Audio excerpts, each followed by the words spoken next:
할렐루야, 노유미 목사입니다. 오늘도 주님과 함께 걸어가는 복된 날 되시길 소망합니다. 2월 26일 말씀과 함께 시작하겠습니다. 사랑하는 아버지 하나님, 우리를 위해 낮은 곳으로 작은 자에게 오신 주님과 같이 살아가게 하여 주시옵소서. 높아지려 애쓰기보다 낮아지길 힘쓰고 큰 자들을 동경하기보다 작은 자들에게 관심을 갖게 하소서 하여 오늘도 우리의 삶에 하나님 나라가 임하게 하여 주시옵소서. 예수님 이름으로 기도합니다. 아멘.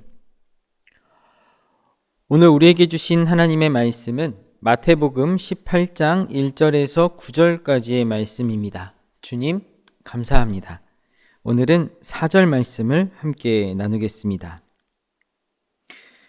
그러므로 누구든지 이 어린아이와 같이 자기를 낮추는 사람이 천국에서 큰 자니라. 아멘. 미국의 시인 막스 에르만의 산문시 데시데라타, 한국 제목으로 원하는 것, 이 시에 이런 구절이 있습니다. 자신을 다른 사람과 비교하지 마십시오. 그러면 당신은 허영심에 빠지거나 비굴해질 수 있습니다.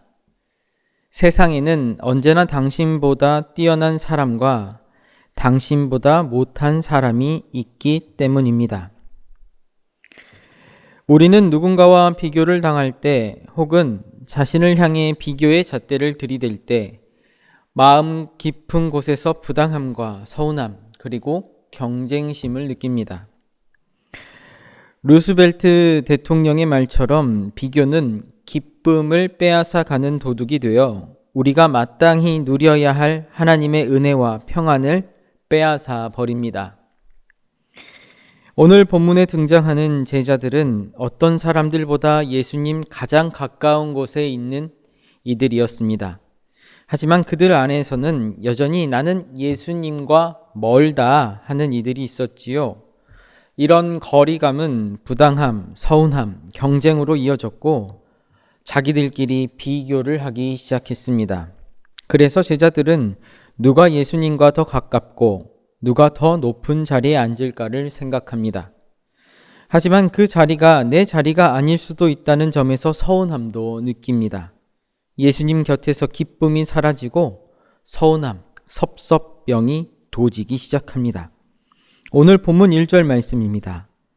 그때에 제자들이 예수께 나와 이르되 천국에서는 누가 크니이까? 앞선 본문의 이야기인 예수님께서 베드로를 위해 성전세를 내주신 상황에 제자들도 아마 함께 있었겠지요. 제자들은 예수님의 고난에 대한 예고를 들은 후에 예수님이 안 계시면 우리는 어떻게 할까라는 불안과 두려움을 갖게 됩니다. 그리고 만약 그런 일이 실제로 일어난다면 우리 중 누가 예수님의 빈자리를 채워야 할까라는 생각을 하게 되었겠지요. 그런 생각을 하고 있었던 차에 너와 나를 위해 그렇게 베드로와 자신을 너와 나로 묶는 예수님의 말씀을 듣습니다. 그때에 왜 베드로만 특별 대우를 받는 거지? 라는 시기심이 아마 발동했을 것이고 오늘 본문의 평행 본문인 마가복음 9장과 누가복음 9장의 말씀을 보면 제자들은 이런 비교와 경쟁 시기심으로 서로 다투기 시작합니다.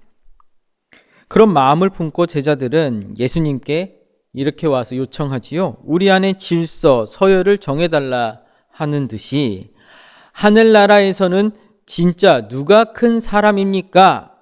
이렇게 조금은 격양된 목소리로 물었겠지요.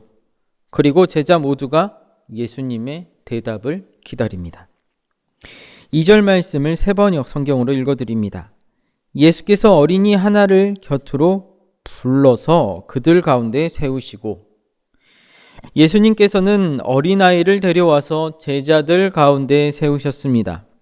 천국은 능력에 따라 차등을 두는 곳이 아니지요. 남과 나를 비교하고 경쟁해서 좋은 자리를 차지하는 것이 천국이 아닙니다. 천국은 오직 하나님 없이는 살 수 없음을 고백하는 이들에게 전적인 은혜로 허락되는 나라입니다.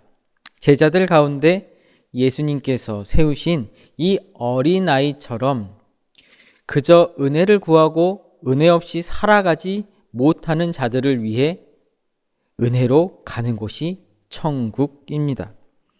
그래서 예수님께서는 이 어린아이를 통해 높은 곳을 향해 서로를 비교하는 제자들의 시선을 돌이켜서 이제는 낮은 곳을 보라 하십니다. 낮아져야 비로소 저 높은 하늘나라에 닿을 수 있기 때문입니다.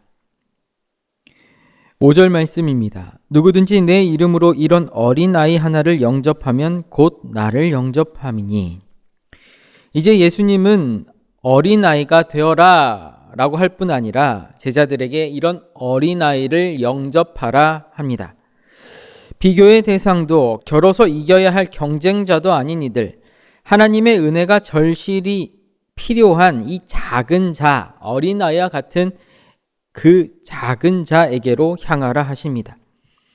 그들을 영접하는 것이 나를 영접하는 것이다. 이것이 하늘나라 백성의 삶입니다.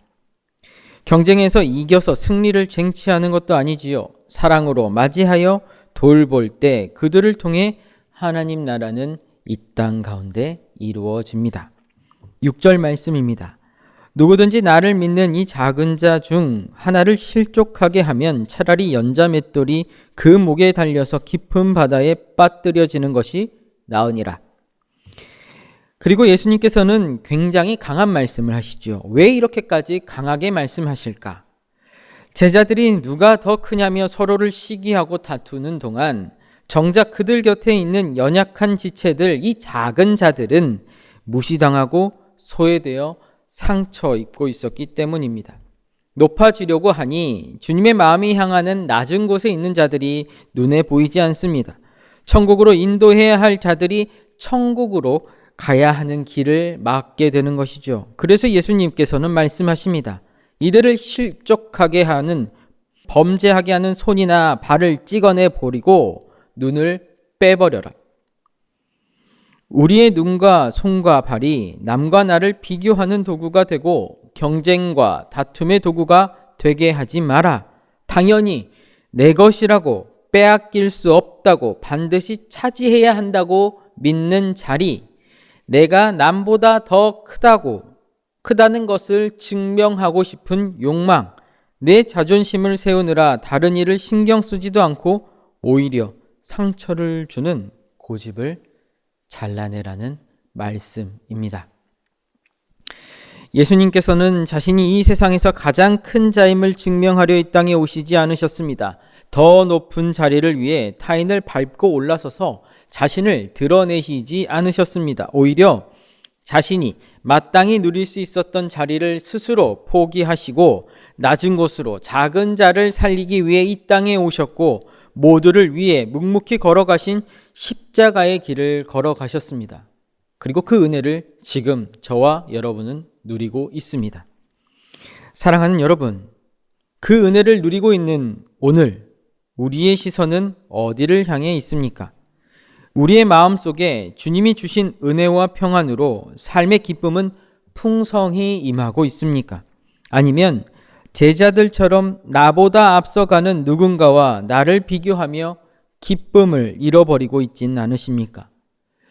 예수님은 오늘 말씀을 통해 우리를 낮은 곳으로 작은 자에게로 향하게 하십니다. 우리 안에서 또 스스로 남과 비교하며 누가 큰가? 라는 소모적인 싸움을 멈추고 그저 주님이 계심으로 만족하고 기뻐하는 어린아이가 되길 원하십니다. 화려하고 높은 자리에 앉아 있는 이들을 동경하기보다 주님의 마음이 향하는 낮은 곳에 작은 자들을 향해서 예수님을 영접하듯 섬기며 우리 함께 이 땅에서 예수님께서 이루어 가셨던 하나님 나라를 함께 이루어가면 좋겠습니다. 그렇게 주님 주신 기쁨과 평안, 예수님 곁에 있는 우리가 하늘의 기쁨을 하나도 놓치지 말고 온전히 누리게 되길 소망합니다. 오늘 하루 천국 백성의 삶을 살아가시는 여러분들의 삶의 자리 위에 하나님 주시는 평안과 은혜가 그리고 기쁨이 가득하길 축복합니다. 복을 빕니다. 이제는 우리 주 예수 그리스도의 크신 은혜와 아버지 하나님의 다함없는 사랑하심과 성령님의 인도하심과 깨닫게 하심이 낮은 곳으로 작은 자에게 우리 주님 걸어가셨던 길을 함께 따라가며 하나님 주시는 은혜와 기쁨을 모두 함께 나누고 누리게 할 하나님의 자녀들의 일상과 또 그 걸음 위에 이제로부터 영원토록 함께 하옵시길 간절히 축원하옵나이다. 아멘.